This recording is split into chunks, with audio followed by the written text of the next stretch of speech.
Just to keep things straight, for the most part, I've always enjoyed the wintertime. It doesn't get much better than sledding, snowball fights, building forts, and snow days. Coming in for hot chocolate and drying off in front of the fireplace. Those memories are so fond of me. Everything around you is encapsulated in a frosty glaze, bringing the world to a standstill. During those times when the snow was lightly falling, I always seemed to be the most at peace with the world. But when things would pick up and the snow would start falling harder, something inside me would become uneasy. As if something was out there, watching me, waiting for me. As a child, I always would sense this uneasiness, but I never really thought much of it. I would always be preoccupied with whatever kids would do at the time. If I wasn't outside, I would be inside playing on my new Game Boy Color or N64. Now that I have grown up and recently graduated from college, some of the events from my childhood seem to stick out and cause that well-known sense of uneasiness and anxiety to return, especially when the snow starts to come in. I truly don't understand the sharp contrast of enjoyment from the stillness of winter to anxiety from when the snowstorms occur. I would try to recollect my thoughts and piece together these events that were so long ago forgotten, until as of recent. As a kid, sledding was one of my favorite wintertime activities. As soon as that first snow hit, my best friend Michael and I would make our way to the biggest hill in our neighborhood. Michael and I had been best friends since we first met in kindergarten, after both getting held in for lunch for drawing obscenities on the desks. We immediately bonded at our shared misfortune and hung out ever since. The big hill was a common meeting place because it was an equal distance between both of our houses. I would call Michael's home phone with his mom usually answering. After getting badgered with the typical questions from parents on what we were doing, Michael and I would set up a time to go meet at the hill. Now, the big hill didn't get its name without earning it. It wasn't sharply sloped, but instead it was a slow, building incline that made it perfect for a long sled down. The hill had an icy shimmer to it, which made it very difficult to make it to the top sometimes. Multiple times, both Michael and I slipped and slid halfway back down. We would always try to race to the top, so the icy surface made it even more interesting. Eventually, we both made it to the peak of the hill, with Michael barely beating me. He raised his hands in victory and he let out a victory cry. "First place, sucker. Better luck next time." We were both panting and out of breath from the race, so we paused and took a moment to take in our surroundings. From the top of the hill, we overlooked almost the entire neighborhood. Our neighborhood was built into the woods, so houses were scattered in and out of the trees. It was a mesmerizing sight to behold, with all the smoke from chimneys drifting slowly through the air above each house.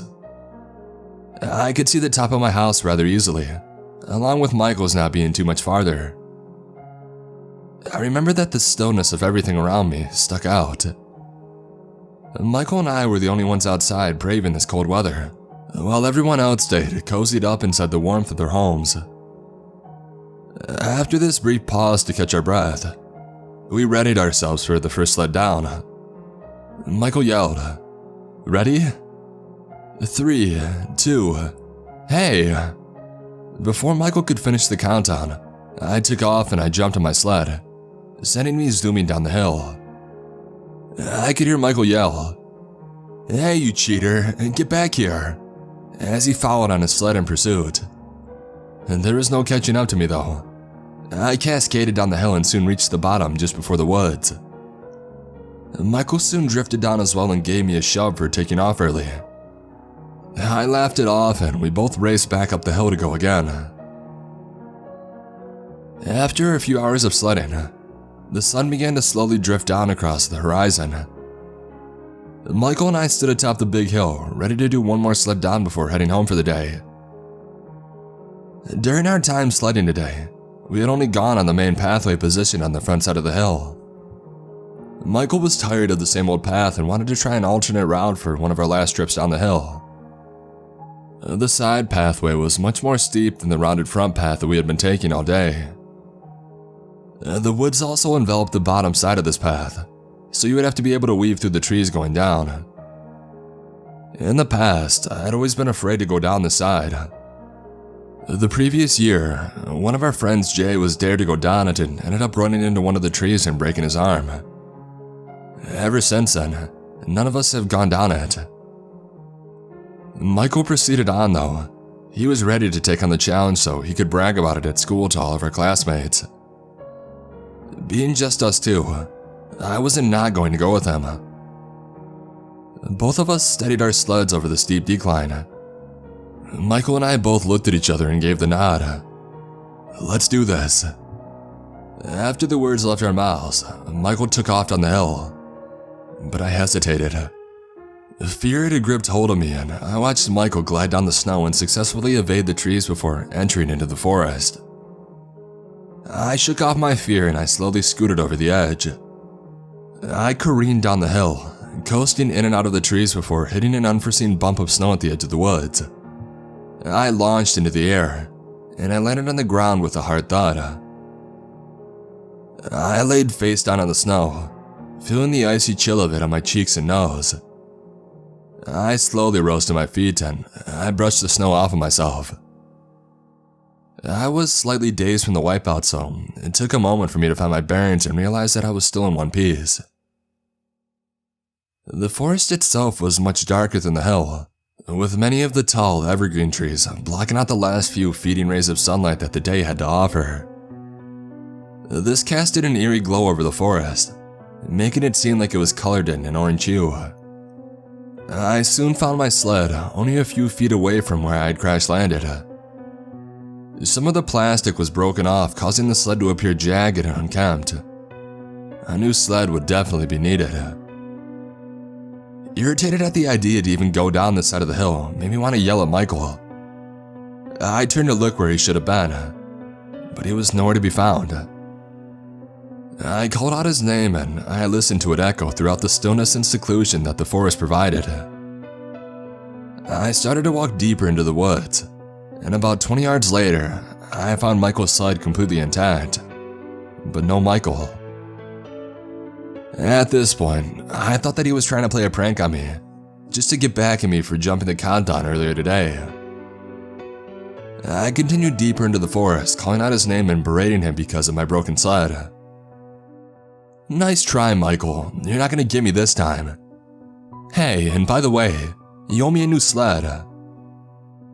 But even after my constant chatter, there was no response. Michael was always known to be a jokester, but he usually would just give up if the prank didn't work right off the bat. I no longer thought that this was funny. Come on, Michael, let's go home. It's getting dark. As the words left my mouth, I noticed a structure hazily in the distance. It was obscured by more trees, but it looked to be a snow fort. Curiosity getting the better of me, I ran towards the mysterious structure to get a better look. As I moved closer and gained a better view, I could see Michael through one of the windows of the fort. I called his name, but he still didn't seem to notice me. I walked up and through one of the doors of the snow fort. From the outside, it looked just like a regular old snow fort, albeit pretty big. But on the inside, everything was intricately designed and positioned. All of the snow walls were engraved to bring out the feeling that you were in an actual home. Snow paintings were carved into the walls along with unusable snow furniture in both the common area and the bedroom. It was unbelievable that there was so much detail put into it. And why out here hidden in the middle of the woods? Maybe a few other neighborhood kids really took snow fort making seriously. Michael was off in one of the side rooms, observing decor like I had seen in the other rooms. I grabbed him by the shoulder and he jumped, not expecting my presence. Gosh man, you scared the crap out of me, Michael said. Why'd you run off into the woods, dude? You even left your sled behind. Sorry, originally I was going to hide behind a tree and try to scare you for what's out, but I found this weird place. It's unreal, dude. Who would take this much time for a fort that was going to eventually melt away anyways? Oh yeah, and check this out. Michael pointed over to a message that was inscribed on the far wall in the room. It read, "It comes in the storm." What is it supposed to be? I said. I bet they're talking about Frosty. Michael responded. Probably just a bunch of older kids trying to act cool and edgy. Yeah, probably. I looked briefly out the window of this odd place that we had discovered and noticed the sun moments from setting. The previous orange hue was almost completely gone and the darkness of the night was soon upon us. Let's get heading back, dude. My mom's gonna kill me if I'm home after dark. I said. Me too, man. We both headed towards the exit of the fort when a chill came over me. I paused and I listened to the icy breeze starting to blow in across the forest. That feeling of being watched came over again, but it quickly drifted through my thoughts as the punishment my mom would give me for being late was much more apparent. Michael and I raced out of the forest, said our goodbyes, and went our separate ways back to our individual homes. I leaned back in my chair and I stretched my back and neck. I peered out of the window in front of my desk. The snow was beginning to fall harder than before. I was happy to be inside versus out in the cold. The wood in my fireplace crackled, bringing a familiar sound, helping me relax and collect my thoughts. How had I forgotten the events of that day? What Michael and I found in those woods was so strange and odd. You just don't forget about that. Why did my mind brush over those memories until recently? I guess this time of year always brings memories from when I was a kid back to the forefront. I took a deep breath and I closed my eyes, becoming ultra aware of the room around me. The cold wind from the outside could be heard blowing against the exterior of my building. Once again, I tried to think back on the days of my youth, back in that wooded neighborhood, with my best friend, centered around the big hill. A few days after our first interaction with that snow fort in the middle of the woods, I was over at Michael's house, hanging out and playing the new Resident Evil 4 video game on his GameCube. Michael was lucky enough to have his parents just recently buy him the new system for his birthday, while I was still stuck playing my N64. We would play for hours on end, taking turns playing and trying to beat the campaign mode. After countless attempts and numerous deaths, we decided to take a break and go get a snack. We headed up from his basement and into the kitchen. Michael's family always had the best snacks, like pizza rolls, bagel bites, and so on. We picked through his freezer and took out some of the pizza rolls and popped them into the microwave. Yes, I know they're better in the oven, but we were impatient and wanted to get back to our game. Michael's kitchen has an open concept with a big sliding glass window that opens up into the woods behind his house. I gaze outside into his yard and take in the snow coming down quickly. I stare off into the distance and see the trees rustling on the edges of the woods. I try to get a better look at it, but it's difficult to get a clear image of the backyard from the light illuminated in the kitchen. Probably just the wind, I think, as the microwave blares, signaling that our pizza rolls are ready to go. We grab our snack and go to head back downstairs, as Michael bites into one and lets out an audible yelp from the hot pizza held within. Come on, man, you know better than that. You gotta let him cool down. I said. I know, I was hungry, Michael said. Michael flicks the light off and I follow behind him as we make our way towards the basement stairs. Without thinking, I briefly glance out of the sliding glass window. The snow is coming down harder than before. I stare at the falling snowflakes, creating a rhythmic, mesmerizing pattern. As if broken from my daze, I peer towards the tree line at the edge of the woods. Shrouded by the falling snow and the dark green branches of the evergreen tree, I can barely make out an outline of a tall figure standing, unmoving. From the way he was positioned, it looked as though he was staring right at me. I feel frozen in time by the figure's gaze, not being able to move or think of anything else in that moment. Michael suddenly called from downstairs and I'm snapped out of my state. Come on, man, we gotta beat this level. And plus, the pizza rolls have cooled off. I glanced back to the sliding glass window. The outline of the thing is no longer there. Huh, that's weird. Too many scary video games, I guess. Without giving it much more thought, I raced back downstairs to chow down on the remaining pizza rolls that Michael didn't already eat. The next morning, as I'm walking home from Michael's house, severely sleep deprived from our late night of gaming, the events of the previous night come back to mind. I glance back to the tree line where I thought that I saw something and I stop in my tracks. There under the trees were footprints. At this sight, that creepy sense of unease came back to me. I felt like I was being watched again from somewhere deeper into the woods. Something was drawing me farther into the woods, towards the fort that we had discovered days prior. Something wasn't right about that place, and I wanted no part of it. I did a 180 and I sprinted back away from the woods towards the direction of my home. The entire time I felt as if I was being trailed. Some presence only a few steps behind from grabbing hold of me and dragging me back into the woods. I made it onto my driveway and I bolted up to the front door, into my house and slammed the door shut. I paused and I looked out of the ice-covered window. The snow was coming down even harder now. Thinking back on all these events from my past, bringing back all of these emotions, the fear of what was beckoning me that day so long ago.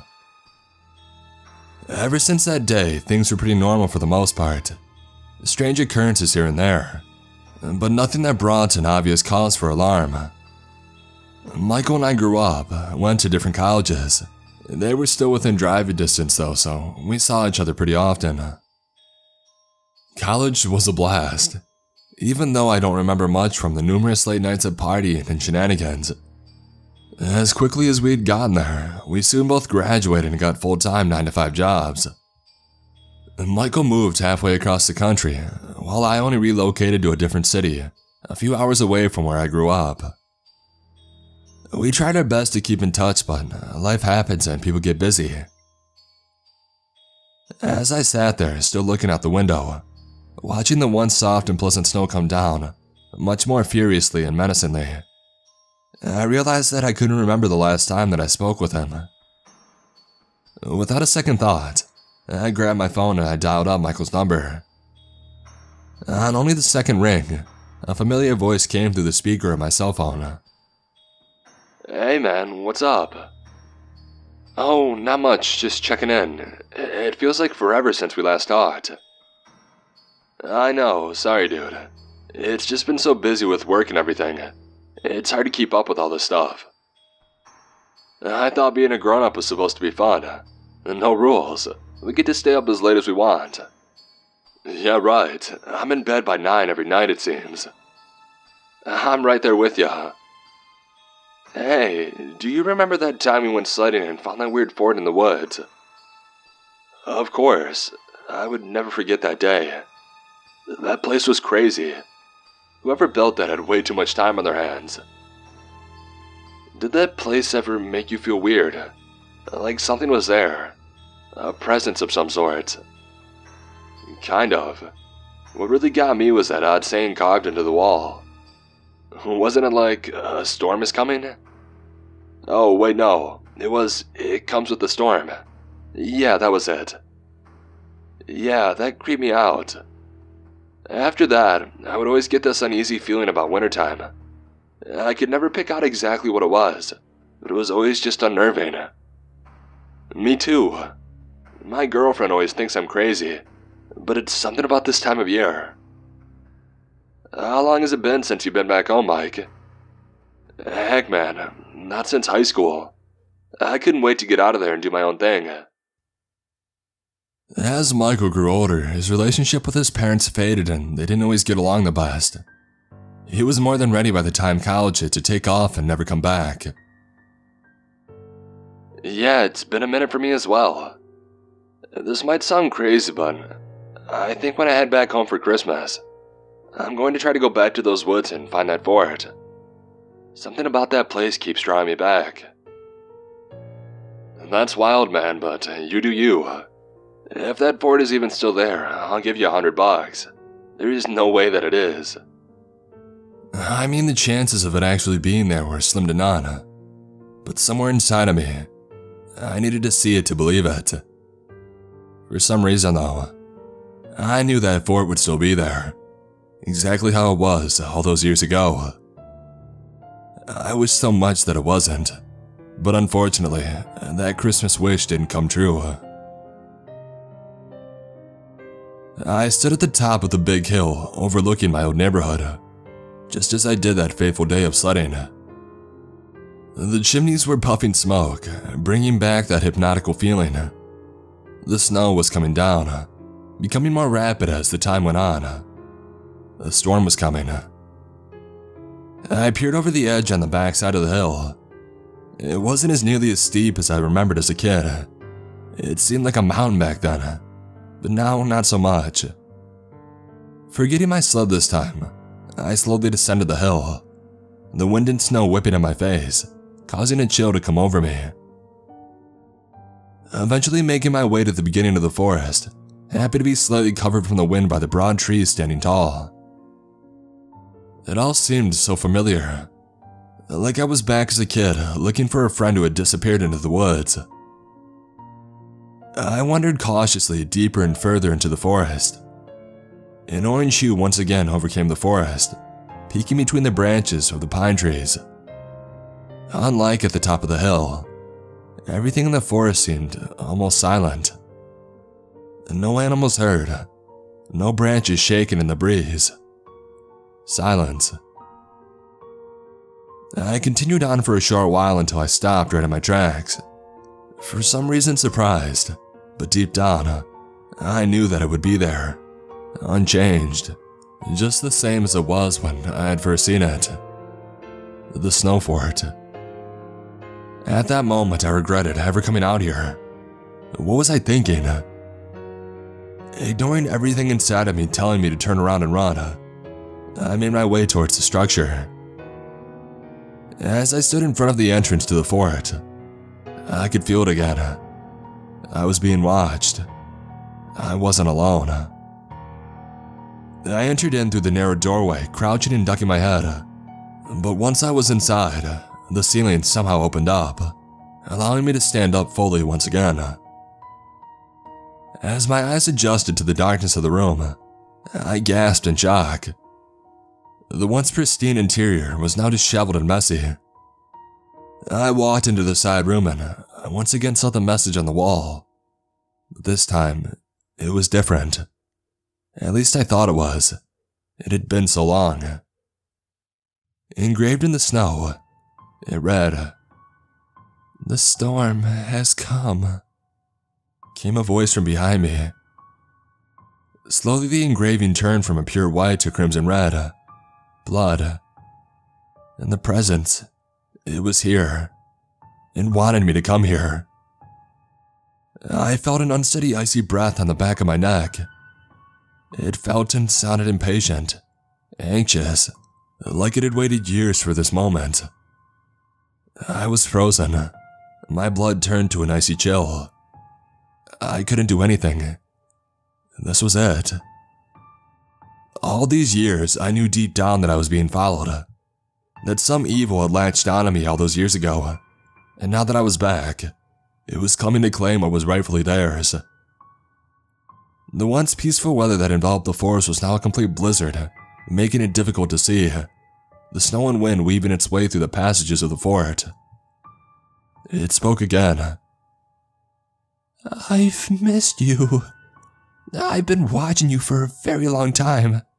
Stalking, waiting for the right moment to finally quench my desire. You may have thought you could just forget about everything, but I never did. I've been salivating over this moment for so long, and now it's finally come. Don't worry. Where we're going, it'll always be winter." I accepted it all. I slumped my shoulders and I dreaded what was to come next.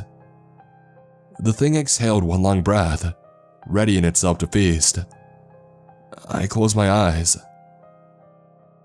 I heard a loud guttural shriek from behind. I wasn't dead. The thing hadn't attacked. Suddenly I was snapped out of my trance and turned to face the beast for the first time.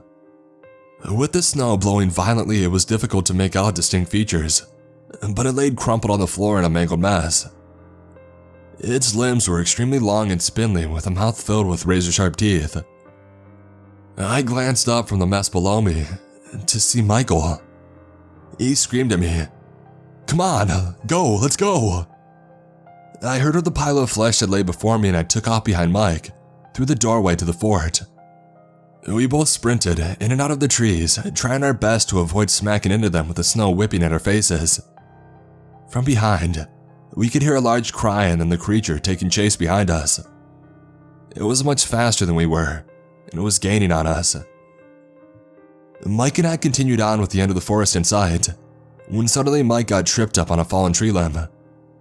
He landed on the icy ground with a thud right in front of me, forcing me to skid to a stop. I pulled at Mike's winter coat and I tried to lift him up to his feet, but it was too late.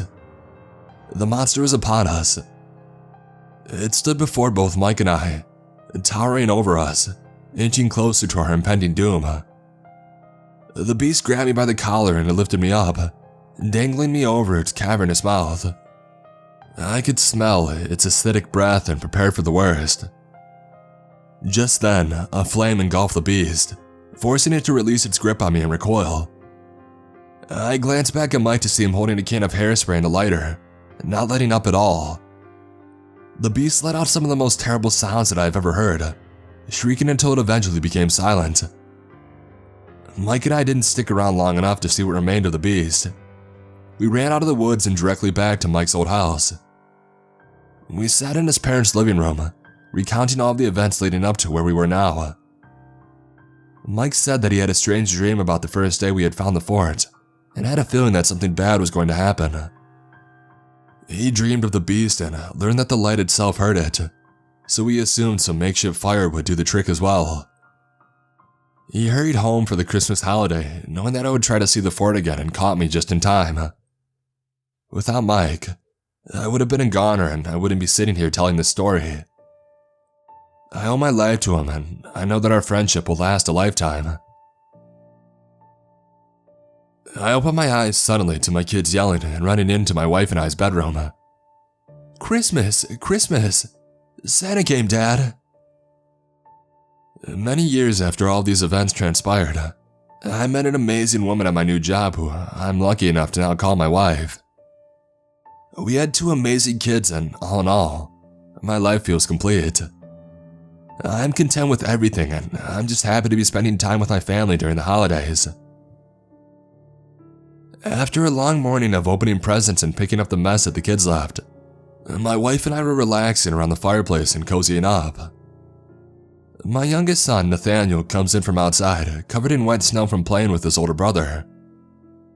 "Hey kiddo, where's your brother at? You know you two need to stay together when you're outside." "Oh, no worries, Dad. We were just working on this awesome snow fort that we found. You won't believe this thing. It's amazing." An all too familiar feeling comes over my body, and I look out the window to see the snow starting to come down.